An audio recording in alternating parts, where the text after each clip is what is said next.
एक गांव में राधा अपनी बेटी मीना के साथ रहती थी। वो दोनों एक जलपरी थी।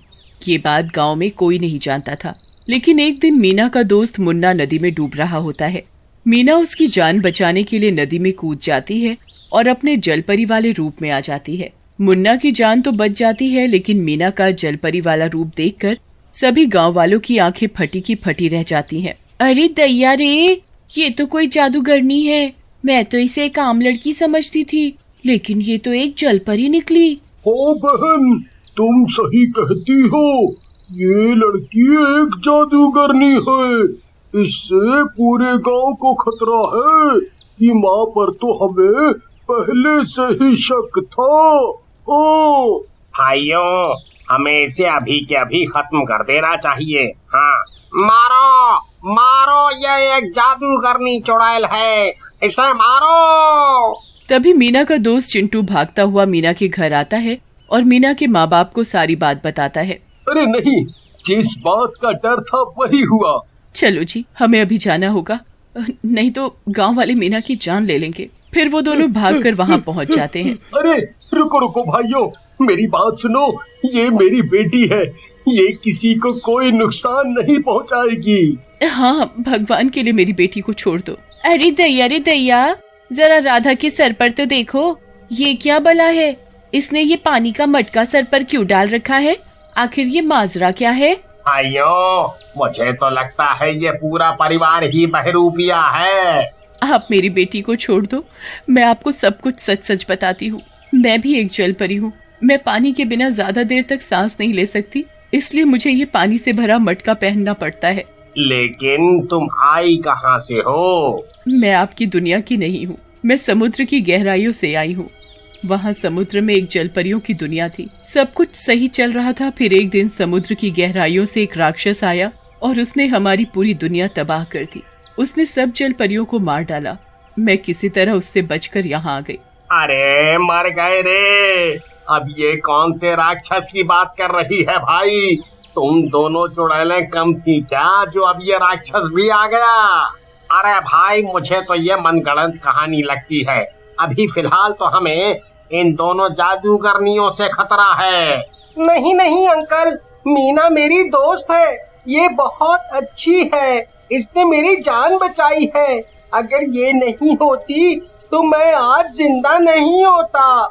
तभी एक गांव वाला सहमा हुआ उनकी तरफ भागता हुआ आता है। अरे भाई, क्या हुआ? तुम इतने डरे हुए क्यों हो? दोनों भूत वूत देख लिया क्या? अरे भाई, वहाँ पहाड़ी के पास नदी में मैं अपनी नाव से मछलियाँ पकड़ रहा था। तभी अचानक से मेरी नाव को किसी ने नदी के अंदर खींच लिया। मैं बहुत मुश्किल से अपनी जान बचा कर आया हूँ। अरे नहीं, वही हुआ जिस बात का मुझे डर था। कहीं ये वही राक्षस तो नहीं? अरे मर गए रे।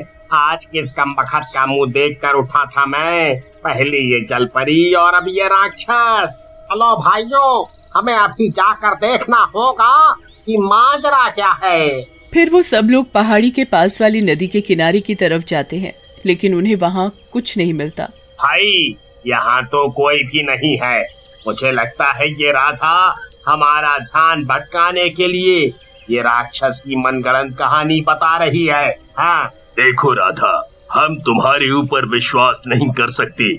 तुम्हें अपनी बेटी को लेकर वापस समुद्र में लौटना ही होगा। फिर इतना बोलकर सब गांव वाले वहां से चले जाते हैं। फिर अगले दिन एक नाव वाला कुछ लोगों को अपनी नाव से नदी पार करवा रहा होता है। तभी अचानक से उसकी नाव डगमगाने लगती है। अरे अरे अरे अरे मुर्गा, अरे अरे भाई, ये तेरी नाव इतनी डगमगा क्यों रही है भाई? कहीं तूने लालच में ज्यादा सवारी तो नहीं बैठा ली नाव में? तभी एक हाथ नदी से बाहर निकलता है, नाव को नदी के अंदर खींचने लगता है। सब लोग नदी में गिर जाते हैं। बचाओ, अरे कोई मुझे बचाओ। अरे मर गए। अरे ये क्या हो गया? अरे अरे अरे भाई, कोई हमारी मदद करो। अरे कोई हमारी मदद करो। तभी उन लोगों की चीख पुकार सुनकर कुछ गांव वाले वहां पहुंच जाते हैं, लेकिन कोई कुछ कर पाता उससे पहले ही वो राक्षस उन लोगों को एक एक करके नदी के अंदर खींच लेता है। ये सब देखकर सब गांव वालों की आंखें फटी की फटी रह जाती हैं।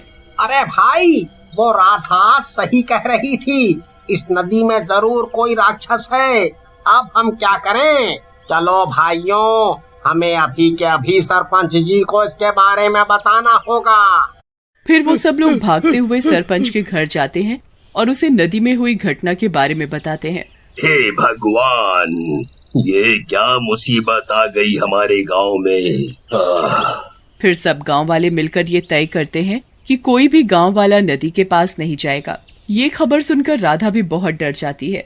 जी, मुझे बहुत डर लग रहा है। मैं जानती हूँ वो राक्षस मेरी तलाश करता हुआ यहाँ आया है। अब वो मेरी बेटी को भी जिंदा नहीं छोड़ेगा। तुम डरो नहीं राधा, मैं तुम्हें और मीना को कुछ नहीं होने दूंगा। फिर एक दिन रात को वो राक्षस नदी से बाहर निकलकर गांव में राधा की तलाश करने लगता है। वो हर गांव वाले के दरवाजे के पास जाता है और उस जलपरी को सूंघने की कोशिश करता है।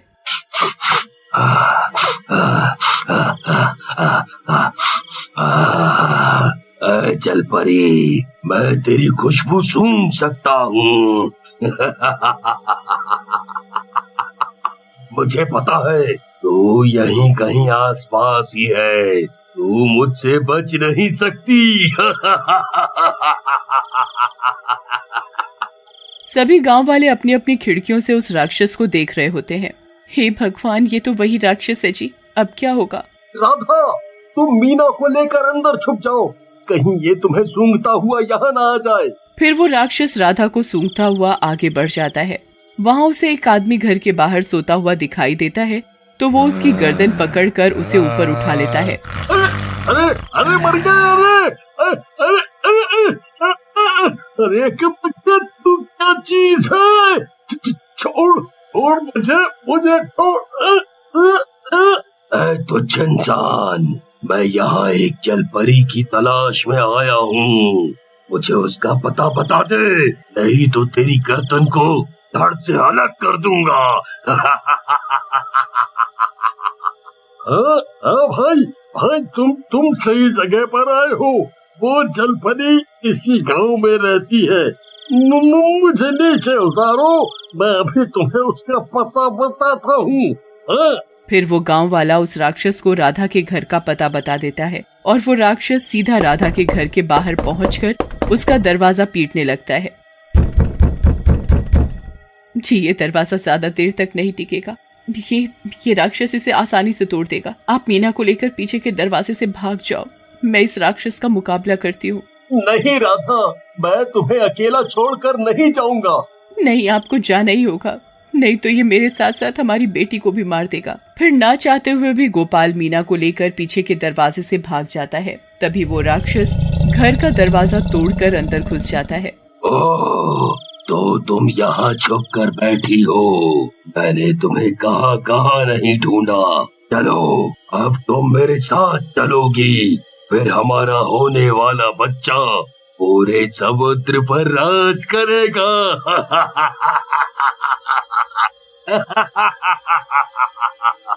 फिर वो राक्षस राधा को कंधे पर उठा लेता है और अपने साथ ले जाने लगता है। बचाओ बचाओ, छोड़ मुझे राक्षस, छोड़।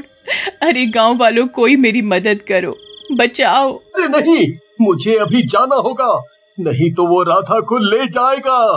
तभी गांव वाले गोपाल को पकड़ लेते हैं। छोड़ो छोड़ो मुझे, मुझे जाने दो, नहीं वो राक्षस मेरी पत्नी को ले जाएगा।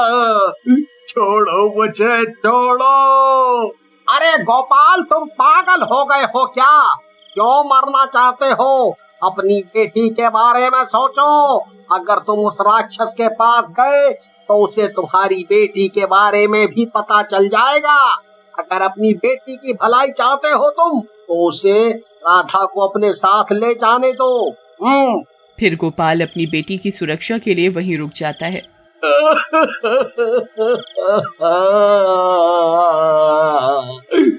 राधा, मैं तुम्हारे बिना जी नहीं पाऊंगा।